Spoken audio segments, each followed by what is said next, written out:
Hello and welcome back to Hold On I'm Talking Brother. My name is Joe Greenwood and you are listening to our UFC 277 review.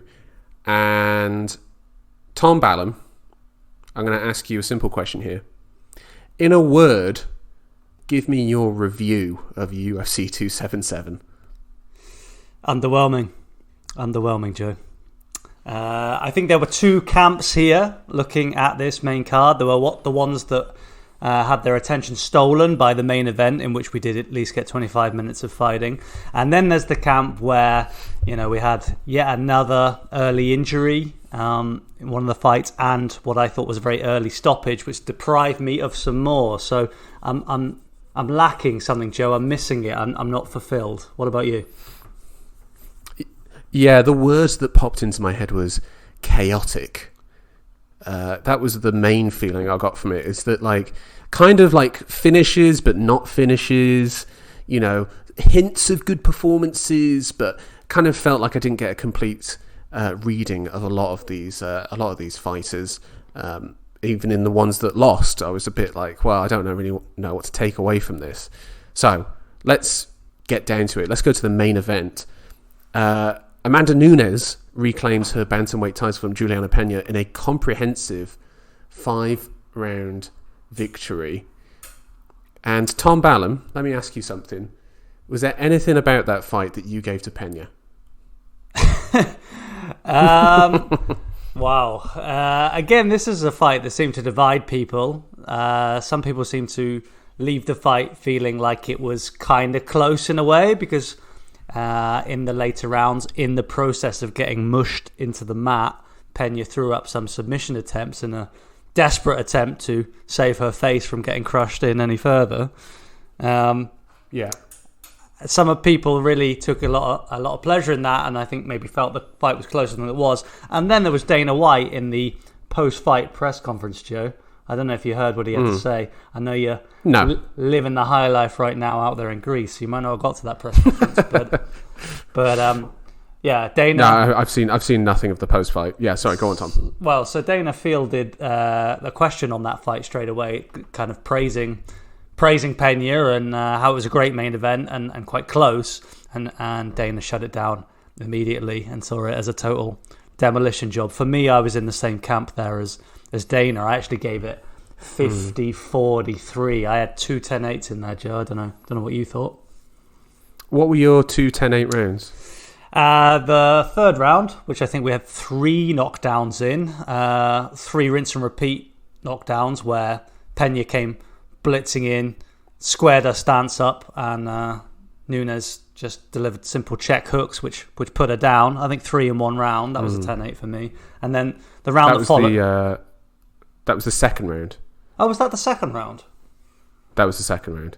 All right. Well, I stand corrected. And then I think at least it was the round following that where it was a particularly gruesome episode of ground and pound, almost 5 minutes worth, with those elbows. Did you give any 10-8s in that fight? Yeah, 2 10-8 rounds. I will say. No offense to this fight. I can't give a complete score, by the way, because I fell asleep and I missed the 5th round, and I didn't want to go back and watch it. So I wasn't. I know this is incredibly unprofessional of me, but I got enough of a picture. I think you can. But Joe, agree with that, Tom. That suggests that you don't feel like Pena was a legitimate submission threat. You weren't on the edge of your seat when those attempts were happening. No, the edge of the seat for me is Nunes going to actually finish her? That's what I was thinking about, and particularly as you say, like those check hooks, which it was really interesting that Nunes just simply got away from the jab by switching stances, and then she just intercepted her with her power hand, was now her lead hand, and was just check hooking her every single time. And Pena just didn't switch stances. Like that would have taken that away. Well, that's kind of what you would have had to have done in that. But then also, how many fighters are that good at making those adjustments in fight? Yeah, and that isn't. I think you're underselling the scale of that adjustment. Although, yes, she could return to her same kind of jab first approach that worked so well in the first fight if she had been able to switch stances and meet Amanda. the problem would be there. It's it might seem like just switching your feet over and having a different foot facing forward, but of course the angle at which you throw each shot, how your lead hand corresponds with your hooks, the timing, it does all change. So I mean, I would have been very impressed if Pena had kind of game plan for that in herself and thought, it'd be like double checkmate, basically. Nunes neutralizes her style with a switcher stance, and then Pena equalizes it up with another one. I'd have given her huge credit had she been able to make that adjustment. I don't think it was so easy to do that. Look, I am being incredibly harsh here. Like, it is very easy for me to say this of just like, well, just switch stances. If you haven't trained that, you haven't trained a jab out of the other stance, and you don't have that ability, then it's like, that's going to be something that's going to be scary for you. Well, Joe, let me tell you, Joe. You're probably thinking I might be getting even more trouble. Sorry, Tom. Let me tell you, Pena does not have that technique. She has one or maybe two strikes that she's learned. I think we can say that pretty safely now. I mean, I don't really want to dump on the fight because I did enjoy it, and I certainly don't want to dump on this fight because that leaves us in a horrible position for the fights coming up that we're going to discuss. But yeah, it wasn't. I mean, stellar stuff. I mean, it was pretty one-dimensional. Yeah, I mean, I think the main thing that I took from this as well was that Nunes must have been fucked up in that last fight. Like, she must have been struggling with the after effects of COVID because she came out here and was her old self. Yep. And, my main note from this was that she's fluid and she's more of an athlete than Pena. She felt like an athlete in there. Do you know what I mean? Like, she had this ability on the feet and how she moved that Pena's just never going to have. Yeah. And Pena's done very well for herself with every ability that she has, but it was the perfect storm for her to win the title, and that just was not going to come around again. And we have to give her credit for that performance the first time out and making that adjustment in that fight, but to have done that again would have been incredible. And also, like, thinking that game plan was going to work again, no, just not going to happen, is it? Yeah, it was. I mean, it was short work for Amanda, really. As you say, back to her old self. And the same notable thing that you take from other Amanda Nunes fights, like the power mismatch on the striking is. I can't think of another athlete in the sport who always seems so mismatched. And she just hits different. I can't see a world in which Pena really hurts her unless the timing is perfect. She catches Nunes at the most vulnerable moments, whereas Nunes still has that ability where she can just blow through the guards. Somebody in a perfect defensive stand, just blow them away. So yeah, that's a credit. I agree. Nunes. It brings us on. Absolutely. It brings us on, Joe, to what we do next with these two ladies. As you say, Pena's profile has been raised significantly. Now considered the third best women's pound-for-pound fighter in the world, ahead of the likes of Zhang Weili and Rose Namajunas. What do you do with her next? And Carla Esparza. And Carla Esparza, the current champ, yeah. What do I do with Pena? I would avoid a trilogy fight. I think there was some talk of a trilogy fight, I just think that's it's ludicrous, isn't it? To think that they're going to do that. Yeah, so I would say no to that. To be honest, if I'm the UFC, there was that talk of getting rid of the flyweight division those years ago, and you could bring in a 165 division. I'd get rid of this bantamweight division and bring in a 105 division. Like, I just don't think there's much here, and I think it's yeah. I mean, let's be honest. Like, Nunes has sort of completed it, isn't she? She's completed the division. Joe's had enough. Joe has had enough. Yeah, man. Like, what are we waiting for? We're waiting for Kayla Harrison to finish up with the PFL, and then for them to fight at 145. That's what we're waiting for. Please no. Yeah.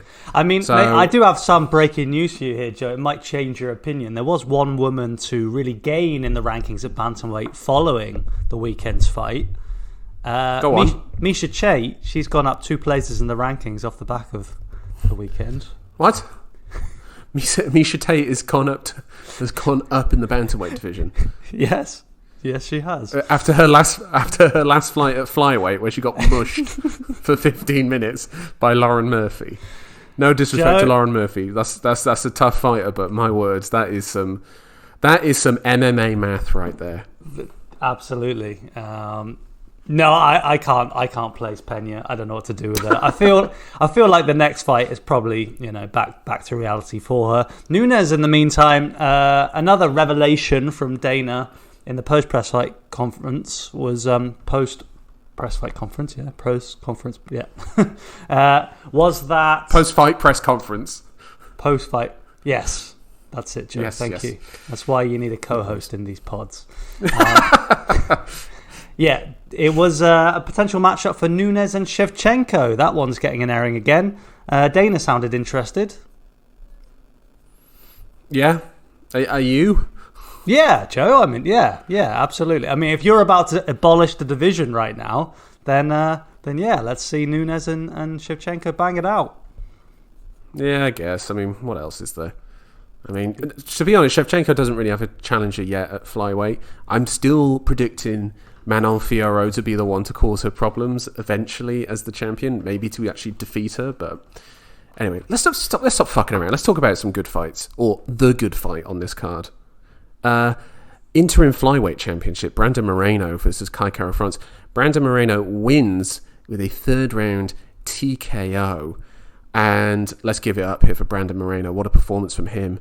Great adjustments. Seemed like a kind of the same but different. Some new wrinkles to his game. And a tremendous finish. That body kick, just with real rib roasters that he was giving to Kara France, that eventually got the better of him. And then some lovely ground and pound. And that's all she wrote. Interim champion Brandon Moreno. Tom, are you hyped for him versus Figueiredo 4 now? Joe, I really, I can see that this fight made a big impression on you, and I don't want to take up the counter stance immediately. I don't want to switch stances on you when you haven't been working on your jab. But listen, I was kind of bummed. I was kind of bummed out about it because Really? although I'd picked Moreno to win, and of course the championship is very important to me. The Hold On, I'm Talking Brother Championship. I know you had Kai Kara France, but I found out during the fight that really I wanted Kai Kara France to win. And I think the reason for that, Joe, is God, I don't want to see that Figgy fight again. Not yet. And now it seems irresistible. How did you score the fight? Before the finish, that is, of course. First 2 rounds to Moreno. And then I felt that Kara France was coming back in the third. Joe, that's it. And was winning that round. Yeah, it was hotting up. It was getting exciting. Kara France really fought within himself in those first couple of rounds. I think he was having a bit of a hard time dealing with this kind of wavy hand defense that Moreno had turned up. I don't know if you noticed that, but it was quite distracting. Yeah. It was hard not to watch him. Very interesting. Yeah, this sort of I don't know. It's kind of it was almost like he was just trying to use the force on him, wasn't it? It was very odd. Like his just wasn't working. But eventually, Kara France managed to get inside that nice jab uppercut in that third round. You could see the confidence was growing. You could see his corner as well in the background were like really trying to push him on, and you could sense that there was something coming from them. Yeah. Huge swing at clubbing shots as well from him in that round. But Moreno, we got to give him the credit here. He put the work in this fight and put Kara France away. It is that tantalising thing, though, of Kara France was coming on and just that perfect liver shot just puts you away every single time. Like there's no way of getting through those. And Moreno is now your interim champ. Yeah, I mean, it seems. I don't know what's the feeling after this fight of like, are people excited for this? Do people think that Moreno is going to defeat Figueiredo? I think we're in the minority with our position here on Hold On, I'm Talking Brother. I mean, Joe Rogan said live on air that he gave the previous fight to Moreno, the previous fight with Figueiredo. He scored it for Brandon. They were shitting all over Figueiredo on this. They're like, oh well, this is for the real champion. It's just like, is it fuck? Is it fuck? And by the way, I've seen some people online saying Moreno has won all 3 fights in this trilogy. Has he fuck? That first fight, he got absolutely mollywopped, right? Second fight, came out and was tremendous. Got to give it up to him. Brilliant. And then in that third fight, I don't know what happened there, but he landed some big shots on Figueiredo, but Figueiredo worked him. Yeah. I went back through my notes, by the way, for that fight, and I had it 4-1 Figueiredo. And to be honest, that seemed to be the consensus as well. Like, whatever... People have seemed to create this narrative with Figueiredo of, oh, he's not that good, he's not the real champion. Bro, he is that good. He is that exciting. He made flyweight exciting. Like, he's part of the reason why flyweight is so exciting now. There's no need to shit on Figueiredo if you want to praise Moreno, in my mind. But, again, I'm not that excited for a 4th fight. Well, he did kind of burnish his evil persona credentials with the post-fight action. Did you enjoy that? Them getting Figueiredo into the ring after for the next matchup? If it was like the Lesnar Cormier one, then I would have been like, oh hell yeah, I would have been out for that, because it's funny because it's Lesnar Cormier doing it. It's 2 heavyweights. It'd be funny it's the lightest weight class doing that as well. But they've never really done those very well, have they? I mean, if you think about the other famous ones with that, you had the GSP, I was not impressed with your performance one, which is hilarious. Yeah. But then you also have do you remember when Bisping went in there after Whittaker had beat Romero for the interim championship? Do you remember that one? I don't, but I can envisage it, and it's making me cringe, the thought of it, Joe. Bisping went in there to work an angle, and Whittaker was just like, oh, well, can't wait to fight you, mate, and all that. Can't wait to give us a good old knock. And Bisping said, like, I thought you were pathetic and shit. Here, take this belt, and threw it at him and said, like, I don't even want to look at you, mate, and walked off. Like, and Whittaker went into the mic and was like, oh, can I have that? Can I have that belt? Is that all right? Like he was actually going to take the proper title, not the interim title. So it was kind of like this weird sort of mismatch of like one guy cutting a promo and the other guy being like quite sincere sportsman, which doesn't really work. Well, the problem, but this one was fine. Sorry, Joe, I disagree. It made me wince big time. I think the big issue is, of course, the language barrier. Yeah, it seemed but language barriers have never really bothered. Yeah, but language barriers, whatever. Like I can forgive that. And also, it's like 2 guys where like their personas. Like, if it was Figueiredo going full bad guy mode, then it's just like, all right, I'm getting hyped for this. But I don't know. It was a bit. It was fine, but like it didn't offend me too much. But it didn't get me excited for the fight. So it seems pretty set that these guys will meet next for the belt. But we have had a development down in men's flyweight since the weekend, and that is a matchup. I did brief you before we came online, so you are ready for this one. It's Askar Askarov, who previous to being vanquished by Kara France had looked pretty unstoppable at flyweight. He's going to fight Brandon Royval, who's been surging up the rankings himself. Yes, brilliant. Can't wait. Cannot wait for that. When have they set that for? You ask too much, Joe. You ask too much. I've stumped you. You've neutralised me. Sorry. Switch stances on me, Joe. I haven't been training it. I will pull that up for you shortly. Great fight to make anyway. That's 4 versus 5. And yes, still leaves the question of Alexandre Pantoja. Now, we should probably wait to talk about his win over Alex Perez, but it kind of makes sense to bring it in now. No, let's talk about it now. So break down that fight for us, Joe. That was another one on the main card here. Well, as soon as that fight started, I was howling with delight. These two went straight at it in the middle of the ring and were swinging. And then Pantoja slipped underneath Perez, took his back, and then worked to a guillotine. It's not a guillotine. Rear naked choke, my mistake. And just continually made adjustments until he finally got the finish locked in. Really tight body triangle as well, on a standing body triangle. And Pantoja gets the finish. These two were tremendous, I thought. And Pantoja, he's the man. He owns, okay? And frankly, I'd rather see him versus Figueiredo. The rematch, actually, their first fight was banging, if you remember that one. I would happily watch that over the Moreno fight. Yeah, it does seem a bit of a rough deal for Pantoja. You know, he came into that fight ranked number 4. If it wasn't for the fact that it was an interim belt already between Moreno and Kai Kara-France, maybe the UFC would have been tempted to make that fight. You know, he's gone up to rank 2 now. What does he do? Does he just sit and wait? I guess so, or fight Kara-France, or I don't know. Like, who does he fight? Like, he's going to have to stay busy because it seems. Sorry, go on. Well, I was going to say, who would you favour there? Potential matchup with Kai Kara-France. Oh God. Oh, I don't know.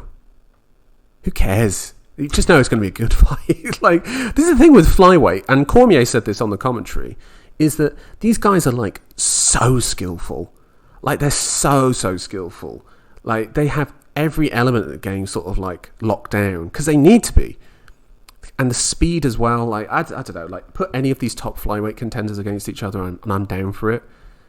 And that's another one. Yeah, Pantoja Kara-France, that would be a good one. And I maybe lean towards Pantoja. Yeah, maybe that's my instinct too, Joe. He just seems so well-rounded, Pantoja. Yeah, he really is. Actually, that's a. But it's not like a jack of all trades, master of none thing. It's like master of all trades, isn't it? It's really something. But anyway, should we go back through our picks as well? So you picked Moreno to beat Kara-France, and we both picked Pantoja over Perez. That's right. Yeah, that's right. We both had a decision. Me by KO. Yeah, you by KO. You had decision. So that was 1 point each for us. 2 for you for Moreno. So you're on 5 points, and I'm on a paltry 3. Let's talk about what turned out to be the deciding fight then in the Hold On I'm Talking Brother Bell. Derek Lewis versus Sergey Pavlovich. My one big note here was, what on earth? Lewis was overwhelmed. Was my main take from that. He just was absolutely... Pavlovich worked him, really. He put work on him. Oh, Joe, I don't know. I don't know. I feel like this is the Derek Lewis way, you know. He looks hurt every time. He looks slow. I thought he was getting into the danger zone, and then the ref called it off. I was like, Derek set a trap here. Now, I picked Pavlovich to win this fight by knockout beforehand. And I was worried at that point. I wasn't thinking pour it on him now. I was thinking, A up, you know, learn from Volkov. Come by. Easy now, fella. And yeah, I was really gutted to see this fight stopped. I mean, I don't think there's any dispute about it. It's a bad stoppage, but do you blame Miragliotta for the stoppage? Yes. Yes, See, I don't. Joe, look, okay, he did kind of look like he was going face forwards down. He did. There was a brief moment of that, but he bounced back up so fast. I don't even know if he went face to mat. It seemed like he got his hands out a little bit, and he was up. I don't know. You just think about those fights, you know, the great comeback from Czech Congo, for example. Now, that was too much. That was too far. But you have to give the fighters a chance. I mean, Derek Lewis has been training for months. He spent a lot of money on a camp. You know, it really takes nothing to knock you off your feet when you're 230 pounds or so. Yeah, I don't think he was protecting Lewis in stepping in. I mean, tell me I'm wrong. You're not wrong. The thing is that I understand why he stopped it, but it's not something that I would have. Yeah, I mean, I probably wouldn't have stopped it myself. Well, you wouldn't have got there. You'd still be on the other side of the cage, chugging air. God almighty. Well, yeah, particularly if I'd ref the Pantoja Perez fight. God, the speed that those two are at.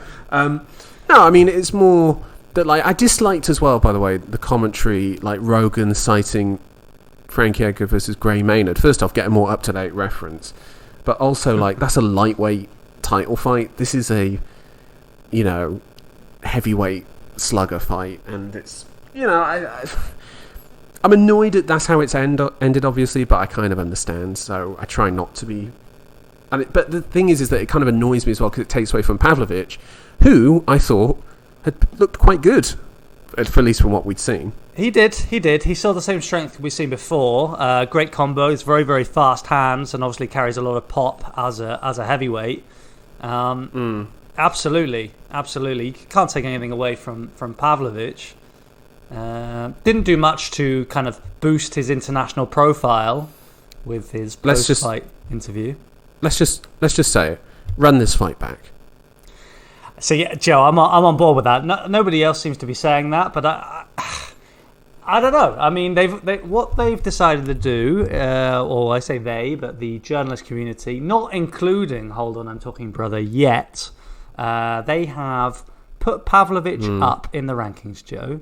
He has jumped a mighty 6 places up the rankings, from 11 all the way up to 5th. What? Ahead of the likes of Tom Aspinall and Alexander Volkov off the back of that display. Oh, fuck off. Sorry, that is nonsense, isn't it? Like, that is absolute nonsense. He's ahead of Aspinall. He's ahead of Aspinall, yeah. Just behind Blades now at number 5. Bro, imagine... Fucking hell. What a load of nonsense. Imagine if Blades fought that bloke. Blades would absolutely murder that guy. It wouldn't even be close. It would not be close. Yeah. I think me and you are in agreement. Run this fight back. Like, no fucking around. Or maybe let Blades at him, Joe. You mentioned that. Blades is sitting on his hands. What, as punishment? How dare you defeat Derek Lewis in Texas? That's it. Set Blades on him. Right.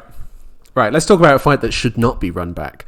Magomed Ankalaev defeats Anthony Smith by TKO. Did they classify it as TKO? They called it TKO, yeah. Yeah. This was not competitive at all. Anthony Smith talked a big game before this, saying like he's been in a lot of MMA fights, but he's never been in a real fight, and I'm going to bring a real fight to him, which I presume means circling on the outside, sort of pouring at him and throwing some leg kicks that were checked. It was an odd one, wasn't it? It was an odd one, but I assume you have seen the Disclosure Pros fight. Anthony Smith, he did indeed break his ankle in the fight. Yeah. So. He didn't break his leg, which, by the way, then he was walking out on, which is like, all right, you obviously didn't break your leg.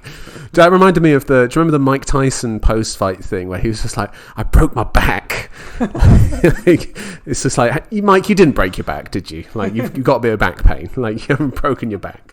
That's what this kind of reminded me of. But also, again, annoyingly, it takes away from the story here, which is Ankalaev is a hammer. And you do not want to be facing that dude. He is a beast. Mm. Yeah, he was. And, well, should we just say it? Title shot? Yeah, I how can you deny him? The man is now on, I believe, comfortably the longest active win streak at light heavyweight. They've seen fit to boost him up ahead of Rakic now, who, of course, out with injury. They put him up to 3rd place behind Blachowicz and Teixeira. I think he's ready. He should be number 1. He should be number 1 contender. Like, this is the weird thing with the light heavyweight division, is that you can have like a really long win streak, and you can have it over ranked guys. But the thing is, a lot of those ranked guys, you go like, it's a washed Thiago Santos. It's Anthony Smith. Whereas if you go on a long win streak at lightweight, it's kind of got a bit more pizzazz to it, hasn't it? Although, unless you're Makhachev, where, it's Dan Hooker and Bobby Green are your most significant wins. But I think we shouldn't fuck around here. Get Ankalaev in there with Prohazka. Fuck off this whole Teixeira rematch thing. I want to see something fresh in there. I want to see this guy competing for a title because I think he is that good. Joe, you've come back with a new perspective. It's the what is that? The samosas and the sun. Is it getting to you? It's all this feta cheese I'm having out here in Greece. It's just it's really gone to my waist and my head. So it's it's I don't know, but I don't know. I watched Ankalaev, and what are we waiting for here? What are we really waiting for here? I guess Dana likes Teixeira, so we're gonna have the rematch for Prohazka. I love Glover Teixeira. I thought the fight with Prohazka was fucking amazing, but let's be honest, this is a sport here in theory. And if we're doing this on a sporting level, Ankalaev's next. I guess there is one name that I feel like we're discounting, not including in this conversation, and that is the one of the former champ, Jan Blachowicz. Is he nowhere? Is he nowhere near it? I mean, former champ. He's near. Near, but like that again. It's kind of actually almost like this Ankalaev win or Pavlovic's win. It was a bit of a dodgy one over Rakic, wasn't it? Sure. So I'm a little bit like, well, I mean, that could be fun, Joe. Blachowicz versus Ankalaev. Oh. You mean like a real number one contenders fight? Is that what we're gonna? I mean, at that stage, I almost feel like, who's Ankalaev going to fight if he becomes the champion? That is true. If he's already cleared out the division on the way up. Yeah, you're probably right there. And then thinking about the reality of that fight, I don't think they'd ever get after it. I think it would just be feeling each other out for 15 minutes. Yeah. Yeah, they're both checking leg kicks at the same time. Like, it wouldn't work, would it? No, I think they might neutralise one another. So, all right, get him in there. Against Yuri, that's guaranteed to be fun. Oh, yeah. Right, so going back to our predictions, you picked an Ankalaev knockout. I went for an Ankalaev decision. Tom, how many points does that give you? Because I think you've absolutely monstered it this week. Joe, a new era has dawned, my friend. I tried to warn you. It's real. Well, you were the paper champ, but no, I'll give you the legitimate championship. Although saying that, a broken leg and a dodgy finish from a referee, and I'll give it to you, kind of. Well, look, I mean, for me, winning the championship in such form, with such flair, was one of the only bright spots. Because actually, I just was left wanting more. Not just more championships for myself, but also more fights, more action. I was left unfulfilled by this fight card. It was frustrating again to have another injury stop a fight in terms of looking at the Smith and Ankalaev matchup. It was very frustrating to see the Lewis fight stopped early. I was even disappointed to see that liver kick, which of course had been trained and worked upon by Moreno. I was still almost gutted to see that because we were about to get a fight, and it left me just devoid of unnourished joy, I need more. I didn't really get it from the prelims either. I know you didn't get a chance to see the prelims yet. Some good matchups on paper there, and a lot of people were very excited about a couple of fights. Let me just detail them for you now. So Drew Dober, of course, you're guaranteed action with a Drew Dober fight, and that is exactly what you got. Do you know the results? Or yeah, he got a rib roaster in there as well, didn't he? He worked the body with some body kicks. If I remember correctly. Shut Rafael Elvis down in the third round. Legitimate stoppage after Alves just kind of closed up and seized, much in the same way that Cara France did. Until then, it was a wild fight on the feet, a lot of fun, kind of as billed. And that was followed up after that fight. You had Morono, who's never been one to really draw my attention, but he was fighting Matthew Semmelsberger in the featured prelim. They had a bit of a war. Semmelsberger showed his toughness, to use UFC speak. Right. A brawler with a 10-4 record. Right. I can see this fight already. Right. I can see this fight. Absolutely. Did you watch the? There's one prelim fight I did want to ask about. Did you watch the Michael Morales Adam Fugit fight by chance? I didn't, Joe. I didn't see it. Okay. Oh no! That was the other fight. Sorry. I watched that one live. Forgive me. Yeah, Michael Morales. We missed the featured kind of preview of him. I think we just browsed over this card, a little bit underwhelmed looking at the name. Buried in the prelims, early prelims. Michael Morales. I shouted him out. Did we? I shouted him out. Yeah. Forgive me. That just skipped straight over my head because of course we did watch him in his debut at UFC 270 against Trevin Giles with a knockout in the first round. Now, the way that this was billed by the commentary team was a true test for Morales, and that is because Fugit just kind of kept marching forwards and didn't just yield to Morales' superior power. I didn't see it in quite the same way. What I'm saying there is, kind of like when Nunes couldn't just blow Pena away in one round. They would was it like the human punching bag thing? That would be a little bit too strong, but it was a comfortable display for Morales. I think they felt it was a test because, of course, he did win his first fight in the first round against Trevor Giles. It took until the third round for him to get the knockout over Fujit. He goes to 14-0 now. He looked really good, Joe. He looked kind of a bit like he's... I'd bill him in the same kind of category as Ian Gary. So young, explosive, exciting, nice. and a technical striker. He looked really good here. Okay, cool. I'll get to these prelims when I get back from holiday. Particular fights I'll get to. I won't be getting to all of them. Let's talk about actually this Saturday's Fight Night card. Let's move on now. Headlined by Thiango Santos versus Jamahal Hill in the light heavyweight division here. Is Thiango Santos now in that Tyron Woodley sort of position of like you just gotta let your hands go and he just doesn't do it anymore? Are we at this sort of stage of Santos's career where it's a bit like, is he going to be boxing Jake Paul? Will he be going to bare knuckle? Is it going to be Bellator? Like what are we looking at here for Santos? Or am I just burying a man who is actually very much still alive? You certainly are burying him. That's pretty brutal, but ultimately he's lost 4 of his last 5. And the only win there was over Johnny Walker, and that was 5 rounds. So just to look at this in a bit more detail, prior to blowing out both knees against John Jones back in 2019, in his previous 4 fights in the run-up to that fight with John Jones, which was for the belt, of course, he had won 3 of the 4 by knockout with brutality. Jan Blachowicz, Jimmy Manuwa, and Eric Anders. Oh, that Manuwa fight is so good. That is such a good fight. It was hilarious, that fight.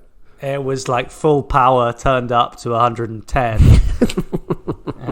Just absolutely swinging for the fences, and really the sledgehammer Moretta. It was his final form.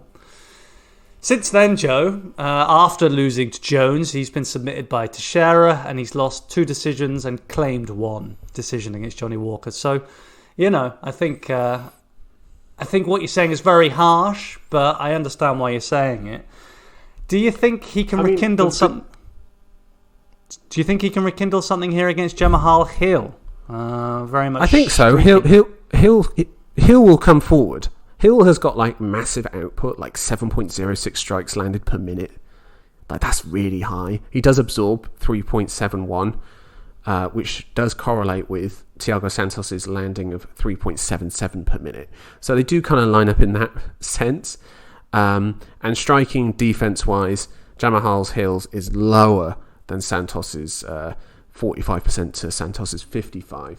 But I just think that if Hill's ranginess, his reach and length that he fights with, I think you could see Santos getting backed up here against the cage and Hill working towards a finish.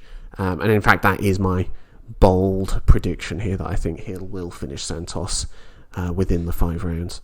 Not an easy man to finish, Thiago Santos. No, but let's be honest, this man has come back from 2 horrendous injuries and has not been the same since. He's pushing into his late 30s and, he's on the verge of being cut, I think, probably with another loss or 2. But he's still got enough of a name that Hill, if he gets a win, could be significant for him. So, I think it'll be a test, but I don't think the test for Jamahal Hill. Right. Well, that's the brutality of this sport outlined there. I really feel like I've been like overly harsh this episode. Like maybe I'm just like really shitting on people just for the fuck of it. Like I don't know what's happening with me, but I don't know. It's because I've seen the last few Santos main events and they've just not been that impressive. I haven't found him that impressive. I know he got the knockdown of Ankalaev, but Ankalaev was working him and went in a bit too far, and Santos caught him, and people sort of slightly overhyped that moment, I felt like. You don't think Hill is likely to find himself in a similar situation? Oh, for sure, he could find himself in that situation, but it's whether Santos is maybe a bit gun shy now, because I've actually found him to be, compared to his old self, at least. I think, you know, hold up. I've got to jump in here and defend. Go on. Defend Moretta a little bit here. Now, look, Joe, when we mentioned those two runs that Santos has had pre and post John Jones, he fought. You know, there is a difference between fighting Jimmy Manuwa and Alexander Rakic. There is a difference between fighting Eric Anders and Ankalaev. You know, these guys he's fought in his recent run, they're tricky fighters. They don't indulge him. You know, they're both kind of calculated, particularly effective defense, high guards. You know, they don't exchange in a brawl. Jimmy Manuwa and Eric Anders, they want to bang it out. You can't bang it out with Santos. Maybe Jamahal Hill's ego will get the better of him. Maybe he'll be lured into that kind of matchup.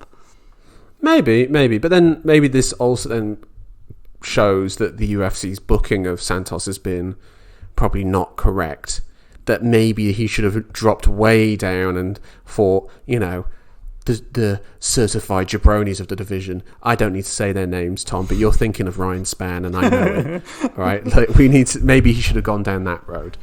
But because the UFC have put him in this position of main eventing fight night cards against highly ranked people in his division, he's been kind of exposed a bit. And is Jamahal Hill going to be at that level? Not sure yet. I'm kind of inclined to think that he might be able to get up there. And I think Santos will be a good test for him that I think he should be able to get through. Now I'm definitely rooting for Moretta because... Why? It would just be... I feel like he gave us an amazing fight with John Jones. He gave us an amazing run. He's got a crazy highlight reel featuring... You don't think this? You don't think that? You just want me to eat crow. That's all. You want me to eat crow next week, and that's all it is. I do think you're being overly harsh. I think when you look back to these recent fights, fair enough. He wasn't outclassed totally by Ankalaev. He was outpointed reasonably narrowly. You know, he wasn't able to lure Ankalaev into his game. I don't know. I don't know. I just think... We'll see. We'll see. I do like Jamahal Hill, though, I have to say. He's obviously on a great run now, having finished Jimmy Crute and Johnny Walker with quite in hellacious fashion. Johnny Walker. The Walker one was hilarious. Like, it was one of those where, like, you just realised that Johnny Walker can't do anything normally, including getting knocked out. Right, let's talk about something that really does own the co-main event between Vincente Luque and Geoff Neal. Luque... managing to avoid a wrestler, thankfully, and gets a banging fight against Geoff Neal. Let's just put it out there. What are your loins saying? You're pulling for Luque, you're pulling for Neal. What are we pulling for? I'm 100% Vicente Luque over here, Joe. Yeah, I'm a Luque guy as well. Not to disrespect Geoff Neal, but I think he's sort of hit a bit of a ceiling, and it's be difficult to see if he can push through that. And Luque is going to push it onto him, see if he can handle that pressure. And I feel like if he even gives a good account of himself in defeat, I think that's not the worst thing in the world, losing to Vincente Luque. So be interesting to see that. Now let's talk about the real people's main event here. Zach Pauga versus Muhammed Usman. We talked about him a couple of weeks ago, signing to the UFC. Little did we know he was actually on the Ultimate Fighter this year and has gotten to the final. Will he repeat the feat of his brother Kamaru Usman and win the Ultimate Fighter and then become potentially the greatest of all time? No, but he could win this and have a nice run at heavyweight. Yeah, that totally skipped us by on Hold On, I'm Talking Brother. I had no idea he was competing in that. I barely knew that the Ultimate Fighter had still been commissioned for yet another season. Shows how far that has fallen. Do you know who the coaches were for this season? It was the ladies, wasn't it? In that we just witnessed. It was Pena Nunes. Yeah, it was Pena. You've also got let's just talk about Muhammad Usman. We want him to win this, don't we? And then just batter some dudes, hopefully. Well, hopefully he got some coaching from Amanda rather than Juliana. Is all I can say, Joe. Right, we've also got the women's tough final on here. Juliana Miller, who is 2-1. Jesus Christ. And someone called Brogan Walker. This is at women's flyweight. Will they become cannon fodder for Valentina Shevchenko? I would say unlikely, because no one good comes off the Ultimate Fighter anymore. I mean, and then you got Augustus. Was that Brogan? One of these ladies was called Brogan. Yes, I think Brogan Walker. That is a veteran of the trailer park fights. I think. She's been on street beefs. She's been on street beefs for sure. That's it. Right. Let me talk through the rest of this main card, and then we'll leave you alone, listeners. Let's go to Augusto Sakai versus our boy, the Spivinator, Sergey Spivak. He's back, and he's gonna fucking batter Sakai, I think. It's the irresistible rise continues, Joe. The irresistible rise of Sergey Spivak, taking the sport by storm. First a knockout of Greg Hardy, and now Augusto Sakai. You're getting it, boy. You're getting it, son. That's it. Yeah. Ariana Lipski versus Priscilla Cachoeira. Do you remember Cachoeira's last fight? No. In the UFC? No, Joe. She fought Gillian Robertson. Do you know Gillian Robertson, the red-headed Canadian? She's got the dyed blood red hair. Yes. And Robertson had a rear naked choke in. It was in deep. And Cachoeira lifts her hands up and doesn't fight the hands and just starts jamming her fingers in Robertson's eyes. Which, at that point, is actually technically a tapping out, because it's, you've given up at that stage and you're having to break the rules. But the ref just was like, stop doing that. And then proceeded to keep doing it before eventually tapping out. So we're hoping Lipski for the win here, I believe, Tom. I think so. And then opening, we got, fucking hell, 33-17 Sam Alvey versus... I don't even want to talk about this. Michael, because I don't want to say this guy's name. Michael Oleksiuchik. What the fuck? I'm just going to let that hang out there, that pronunciation. All right. Not inclined to bail you out. Yeah, Joe, I don't think we can dignify a Sam Alvey fight with any commentary. Can he evade? How do you say that name? Being cut. Well, I think first it's Michał. No. Okay. Yeah. You lived in Poland, so you know. Absolutely, Joe. Oleksiuchik. Sorry. Okay. Sorry, Poland. Right. Listeners, thank you so much for joining us. Let's wrap this up. this episode. Tom, you're the champion. I doff my cap to you. Thank you, Joe. And look, UFC, give us something to work with, and we'll be back out with the bangers. You can't be sullying us with some of these fights. I'm a little bit bummed. I think the listeners are too. Bring on Abu Dhabi in a few months' time. Nah, man, bring on Marlon Vera versus Dominic Cruz. That's coming up in a few weeks. That's going to be banging. Come on, mate. Is that the week next week, or? That's the week after, yeah. August 13th. Problem is, Joe, I looked down that card and you've got, Nearshot versus well, what are you going to do? They're killing us here, Joe. But at least the week after that, we've got Leon Edwards versus Kamaru Usman, Paulo Costa versus Luke Rockhold, Jose Aldo versus Merab Dvalishvili. Woof. That's something to look forward to. Woof indeed. Listeners, stick with us and you will find the gold. Okay? Tom, congratulations, champ. You deserve it. Listeners, thank you so much for joining us. Contact us if you want at holdonbrother69@gmail.com. Like, review, spread the word far and wide. I just realised this fine podcast. Hold on, brother 69. That has some serious connotations, does it not? Yes. Anyway, let's wrap this up, Tom. Yep. I'll speak to you next week, and listeners will speak to you next week. Have a good time. Bye, everyone. Bye.